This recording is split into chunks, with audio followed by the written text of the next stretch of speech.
Ito yung totoong fake news. Galing mismo kay Sara. Ito, ano ba ito, mga kababayan? Yung issue na to, ito na. Ayon kay Sara Duterte, impeachment case at pag-aresto at pag-kidnap kay Digong, ang nasa likod daw dito ay si PBBM. Putang ina, impeachment case at pag-aresto kay Digong, ang nasa likod si PBBM. Ulitin ko ha, ang kaso po ni Digong sa The Hague, Netherlands, 2017 pa po yan. Hindi pa presidente si Marcos na kaso na yan. Tapos ang sisihin ni Sara, si PBBM. Tapos yung pagka-impeach niya ngayon or impeachment trial niya, si PBBM daw ang nasa likod. Alam mo, sa totoo lang, Sara, kung si PBBM ang nasa likod dito, hindi na sana dinaan sa trial yan, diretso kang impeach kung nangingialam si Marcos. Ito ha, mga kababayan. Pakinggan ninyo, mga kababayan. Wait lang, may ads ha. Sa totoo lang kung nangingialam si PBBM dito, matagal lang na-impeach si Sara, sa totoo lang. Kasi magpa-special session to, ita-trial diretso to. Pakinggan nyo, ano to ha, JME News. Ma'am Dix, Rosie, Alex, salamat po. Paniwala ni Vice President Sara Duterte, may kinalaman sa 2028 presidential elections ang paghahay ng impeachment case at pagpapaaresto sa kanyang amang si dating Pangulong Rodrigo Duterte. Sinabi ng bise sa panayam sa Russian media na Russia Today, tinarget siya dahil siya umano ang frontrunner o nangunguna sa laban. Narinig ninyo? Yung pagpapa-impeach sa kanya ngayon at pag-aresto ng kanyang ama, ang nasa likod daw dito ay si Marcos. Kasi daw, pinapanatili daw ni Marcos ang kanyang kapangyarihan na hindi siya bababa sa pwesto. Kasi daw frontrunner daw si Sara sa 2028. Ambisyosa. Feeling entitled. Kala mo naman mananalo siya. Diyos ko! Laki daw ng mata ko, di ko makikita. Ikaw nga, laki ng ulo mo, wala ka utak eh. Laki ng mata ko, nakikita ko yung mali ni Sara. Kayo nga, laki ng ulo nyo. Hindi nyo alam kung ano yung tama at mali. Putang ina, pinalaki kayo ng pamilya ninyo, mga magulang ninyo. Yung mga magulang kasi ninyo, bobo. Kung ako magulang ninyo, dapat maglasunan kayo kanya-kanya. Continue. Nakatutok si Ivan Mayrina. Para kay Vice President Sara Duterte, ang pinagdaraanan daw ng kanyang pamilya ngayon may kinalaman sa eleksyon 2028. Sa panayam sa kanya ng Russian state-owned media na Russia Today, na sinungaling talaga, no? Sinabi ni Duterte na intensyon daw ni Pangulong Marcos sa panatilihin ng sarili o ang kanyang pamilya sa kapangyarihan. Intensyon daw ni Pangulong Marcos na panatilihin ang pangalan or ang pamilya sa kapangyarihan. Putang ina, Sara. Si Marcos, si BBM, siya lang ang presidente at ang anak niya ang congressman. Huwag mong idikit si Aimee. Bakit? Hindi Marcos yan, Duterte na yan. Dalawa lang sila. Si BBM, si Sandro. I-compare natin sa'yo.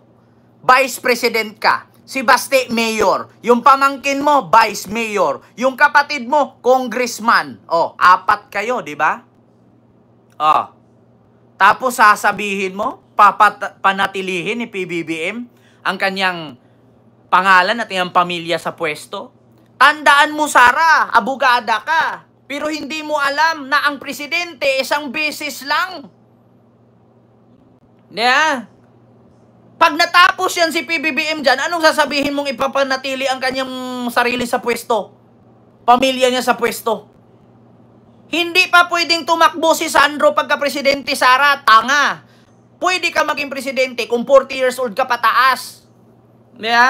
Tapos sasabihin mo, pinapanatili ni PBBM ang kanyang sarili at pamilya sa pwesto. Putang ina, pagkatapos itong 2028, wala na yan si Marcos. Presidente na yan. Isang beses lang maging presidente. Putang inang yan. Ang bobobo. Papaniwalaan na naman to ng mga DDS na tanga. Dahil sa dawang frontrunner sa 2028 presidential elections. Gusto daw niya alisin siya sa laban. Yan daw ang dahilan. Kaya siya ipina-impeach. Yan daw ang dahilan. Kaya siya ipina-impeach. Sara, kung yan pala ang dahilan kaya ka mai-impeach, edi sagutin mo kung saan mo dinala yung confidential fund at saan mo ginamit para matapos na at hindi ka matuluyang ma-impeach. Nagtatago ka nga sa likod ng mga abogado mong 16 eh. Di ba? Kung yan pala ang kadahilanan, na i-impeach ka para hindi ka maging presidente sa 2028, eh bakit hindi mo sagutin? Kung saan mo dinala at saan mo ginamit yung pera sa confidential fund? Di ba? Para hindi ka ma-impeach. Akala ko ba magaling ka't matapang ka? At si PBBM ang nasa likod ng pagpapa-impeach sa'yo. Eh di sagutin mo para hindi ka ma-impeach. Kasimple lang naman yan. 16 yung abogado mo, imposibleng hindi mo masagot. Ang tanong ngayon, kung wala kang kasalanan, bakit kailangan mong kumuha ng 16 ka abogado? Diba? Dahilan daw, kaya siya pina-impeach kasi gusto daw ni PBBM na matanggal si Sara. Ang tanong ngayon, sinong patatakbuhin ni PBBM? President sa 2028. Si Lisa, hindi naman yan papasok. Si Sandro, hindi pa rin pwede kasi bata pa. Alangan man patakbuhin ni PBBM si Imelda. Si Imelda, isang utot na lang, matitigi na. Diba? Mas matanda pa rin kay Digong yun. Putraging ina na yan. Kung yan pala ang dahilan kaya ka pina-impeach, hindi sagutin mo para maabsuelto ka. Tapos ang usapan. Ng bise, pati raw ang pagpapaaresto sa amang si dating Pangulong Rodrigo Duterte. May kinalaman dito. Sabi ng bise, iniisip daw nilang hihina siya kapag naikulo ang dating Pangulo dahil iisang pamilya sila. Sabi ng Vice Presidente, hihina daw ang mga Duterte pag naipakulong si Marcos. Putang ina, nakulong na nga si Duterte lahat-lahat. Ang kakapal pala ng mukha ninyo. Saan banda na humihina? Kayo. Nakulong na nga lahat-lahat si Digong. Ang kakapal pa rin ng mukha ninyo. Humihina ba kayo? Sa madaling salita, admitted na, aminado na. Nalagapak talaga kayo. Hindi naman kasi po pwede, Sara. Hindi po pwede na manatili kayong nasa taas kahit ang pangit nyo na. Ikaw, araw-arawin mo uminom ng coke. Siyempre, magpapalit ka rin, royal din. Hindi pwede araw-araw coke, Sara. Kung ikaw, tanungin kita, manatili ka na naman, puro na lang Duterte. Tignan nyo yung Davao.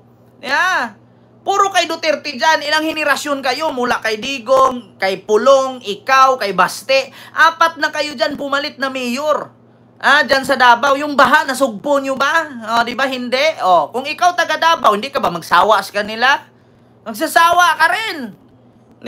Hindi lang nagsasalita yung nasa Davao kasi nasa power pa ang Duterte.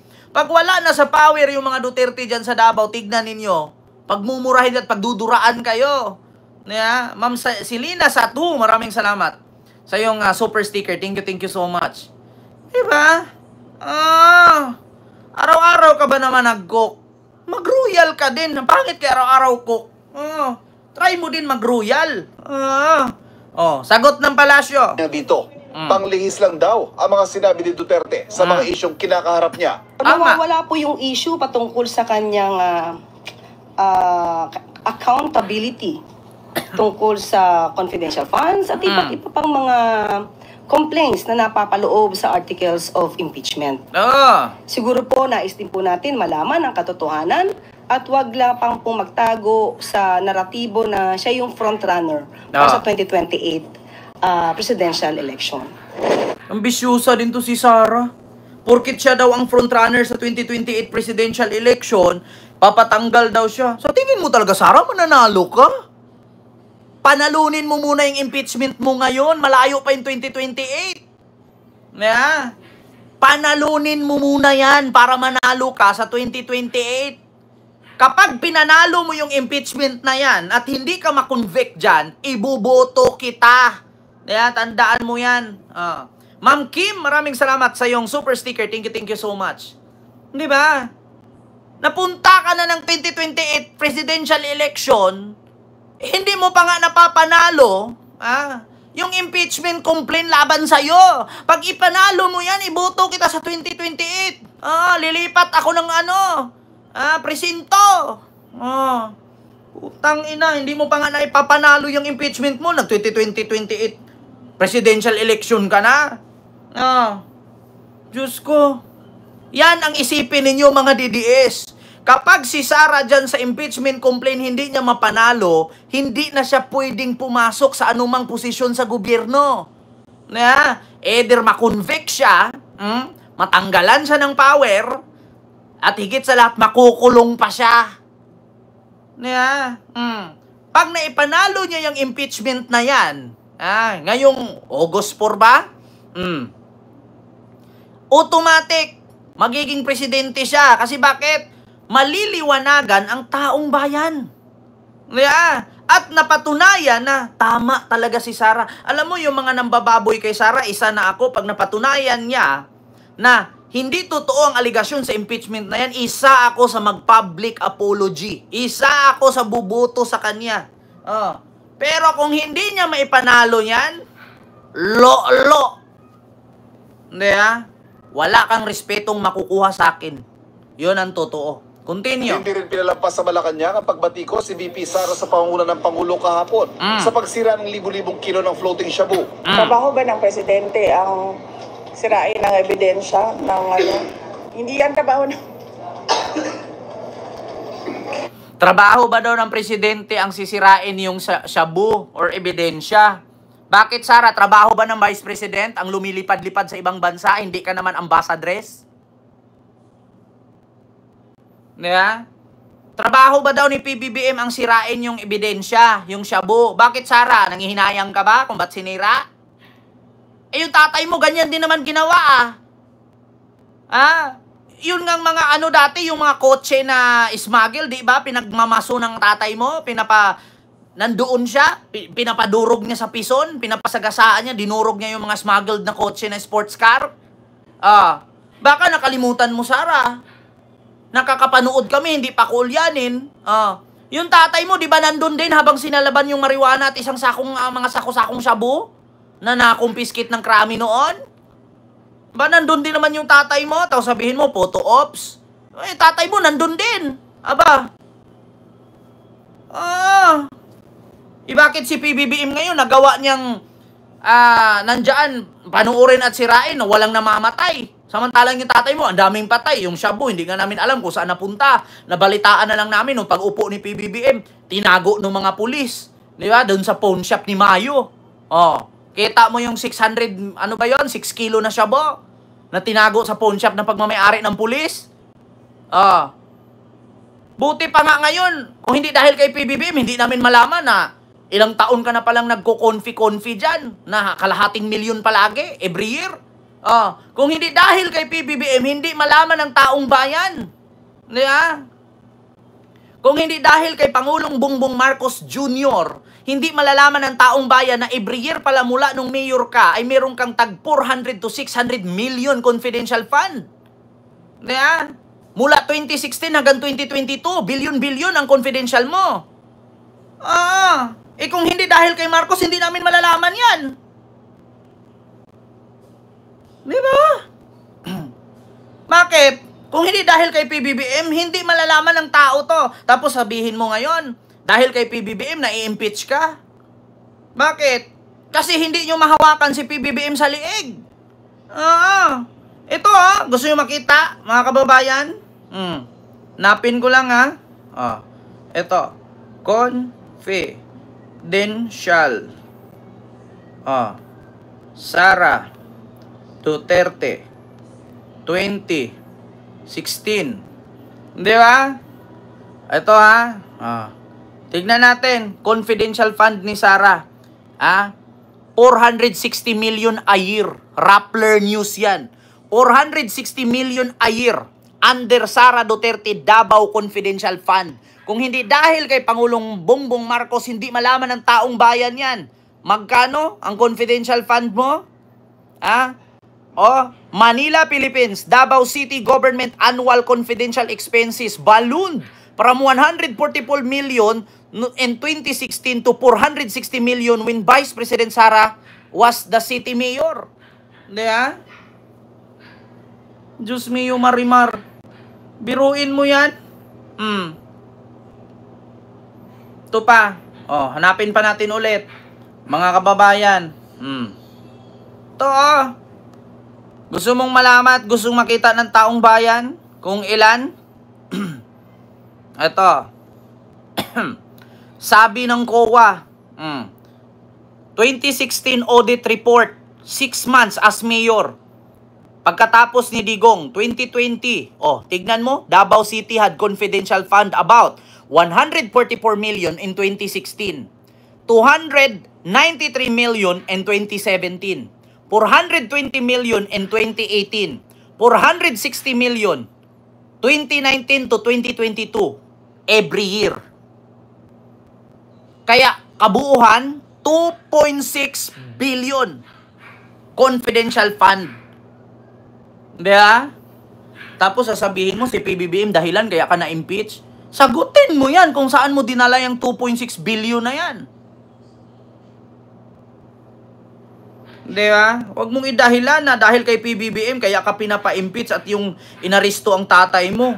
Yung tatay mo, kasalanan niya yan. May kasabihan nga tayo, hindi po problema ang gumawa ng tao. Tao po ang gumagawa ng problema.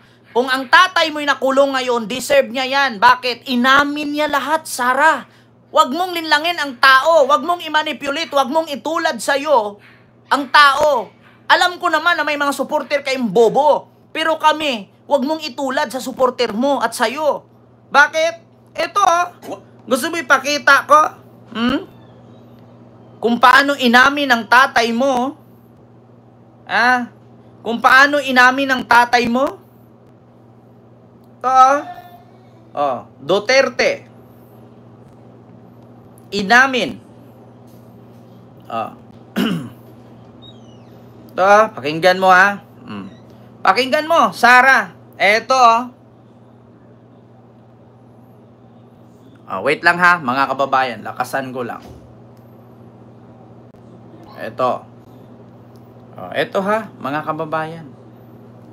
Wait lang, kasi parang dating Pangulong Duterte sa Sandamakmak ang mga inamin ni dating Pangulong Duterte sa pagdinig ng Quadcom. Inamin niyang may mga pinatay siya at meron daw talagang reward system sa drug war. Nagbabalik si Marian Enriquez. Sa bibig mismo ni dating Pangulong Rodrigo Duterte nang galing, may mga pinatay siya noong mayor pa lang siya ng Davao City. Tapos sabihin mo, kasalanan ni PBBM yan, pagkakulong ng tatay mo? Diba? Huwag mong linlangin ang tao, Sara. Linlangin mong lelang mo. Lukuhin mong kapwa mo, bobo na DDS. Huwag kami. Diba? Marami. Mga 6 o 7. In one drug den doon sa... paano kung 1,000 drug den yon? 6 to 7 every one den. Kung 1,000 den sila doon, i-times mo, 7,000 ang patay niya. 6 o 7 in every one den. Paano kung 1,000 read nila yon? 1,000 den. Di ba? Drug den. 7,000 ang napapatay niya. Davao City. 4 na Chinese. Pinatay ko talaga. Tapos sasabihin mo, kasalanan ni Marcos yan, kaya nahuli ang tatay mo. Kayo ba naman, Sara, palit kayo sitwasyon ni Marcos. Kung si Marcos sabihing bangag ang tatay mo, kung si Marcos sabihing ipakutkot yung katawan ng tatay mo itapon sa West Philippine Sea, matatawa ka? Kung si Marcos yung nagsalita doon, meron tayong presidenteng bangag noon, bangag ngayon, bangag ang presidente natin. Kung si Marcos ang nagaganon, sa tingin nyo, buhay pa si Marcos ngayon? Tae. Puro kasi gasolinahan at basketball court ang nasa utak nyo, kaya kayo ganyan. Di ba?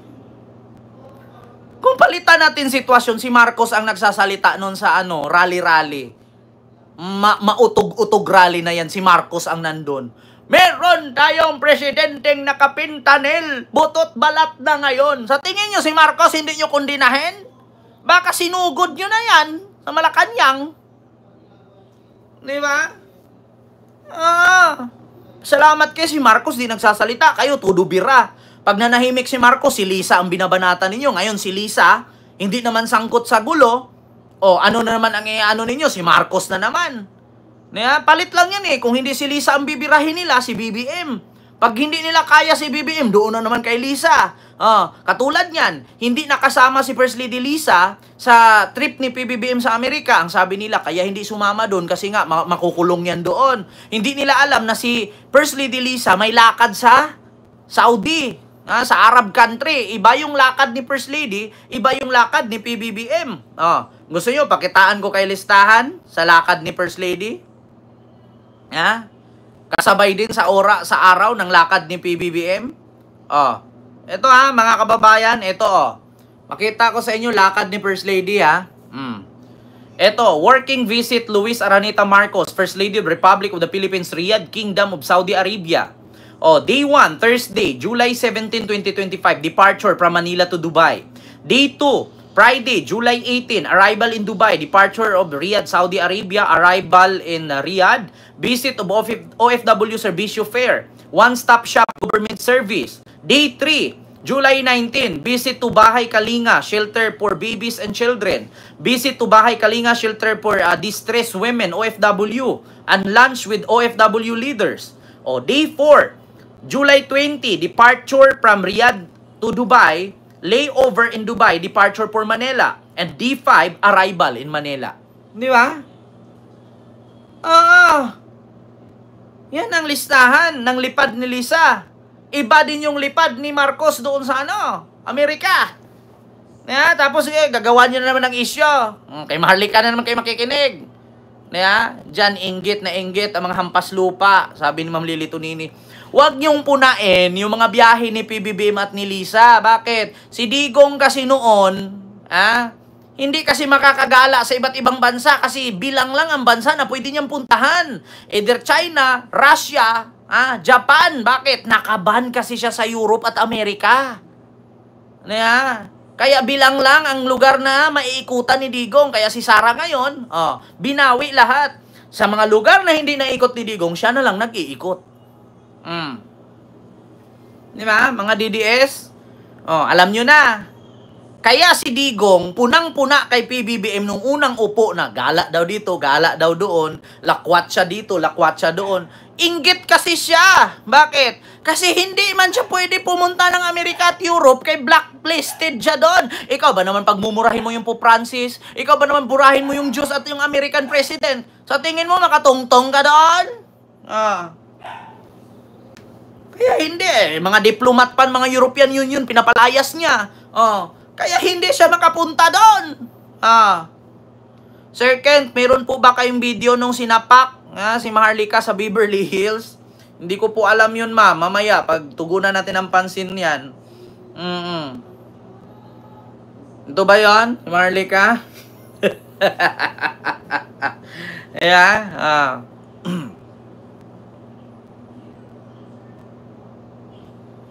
Kahit sino pang politiko ang magpunta doon sa dahig, walang makapagpalaya kay Pangulong Duterte. Sabi ni Maharlika. Hindi Diyos ko, mga kababayan. Tapos ngayon sisihin nyo. Si BBM ang nasa likod ng pagpapakulong at pagpapa-impeach sa'yo. Ka-impeach ka naman kasi, Sara. At kakulong-kulong naman talaga ang tatay mo. Hindi mo na maitanggi yan, mangdamay ka pa ng taong matitino. Mangdamay ka pa ng taong nananahimik at puro trabaho. Wala ka nang ginawa sa bayan, nang damay ka pa. Kasalanan nyo. Huwag nyong idikit si Tarpulano. Kasalanan ni Tarpulana, huwag mo na idamay si Tarpulano. Nakita ka lang pero hindi siya kasali. Kayo ang gumawa, nanood lang si Marcos. Kaya yung dumi ninyo, winalis lang niya. Dadahilan mo pa kaya ka na-impeach dahil kay PBBM. Bakit? Tanungin kita, Sara, yun bang nang nag-file ng impeachment complaint? Si Marcos ba? Hindi ba sila Laila de Lima? Baka makalimutan mo, Sara, never si de Lima sumuporta kay Marcos. Sino bang nag-file ng impeachment complaint? Di ba yan yung mga pinag-initan ng tatay mo noon nung panahong siya ang presidente? Sino ang nag-file ng impeachment complaint? Yan yung mga pinag-iinitan ng tatay mo. Nakalimutan mo yung nag-file ng impeachment complaint sa'yo? Yan yung mga pinakulong ng tatay mo, minura ng tatay mo, sinabihang rebelde ng tatay mo. Sinabihang mga walang kwenta at lutang ng tatay mo. Sinabihan mo pang ang peke Yan yung nagpapa-impeach sa'yo. Tapos dahilan mo si Marcos. Tae, color blue. Yeah. Akala siguro ni Sara hindi kami gising. Akala siguro ni Sara hindi kami marunong magbasa. Yang mga nag-file ng impeachment complaint sa'yo na 4 na complaint sa'yo, yan yung mga pinag-initan ng tatay mo nung panahong nasa pwesto pa yung tatay mo. Sabi nga ni Dilima, hindi palagi na ang tatay mo mamuno dyan. Bababa din yan after 6 years. Makakaganti din kami niyan. O, di ba? O, ayan ang ganti. Diba? Kung ano yung tinanim ng tatay mo, yan yung inaani niya. Saan siya ngayon? Nasa kulungan, butot balat, isang utot na lang, mamamatay na. Tapos pagbibintangan mo pang may gawa si PBBM? Tanga. Nagre-reflect lang sa inyo kung ano yung tinanim ninyo, yun din yung aanihin ninyo. Kung tumanim kayo ng kayabangan, aanihin nyo kasamaan. Yeah. Ito na, mga kababayan, yung sunod. Ano yung sunod?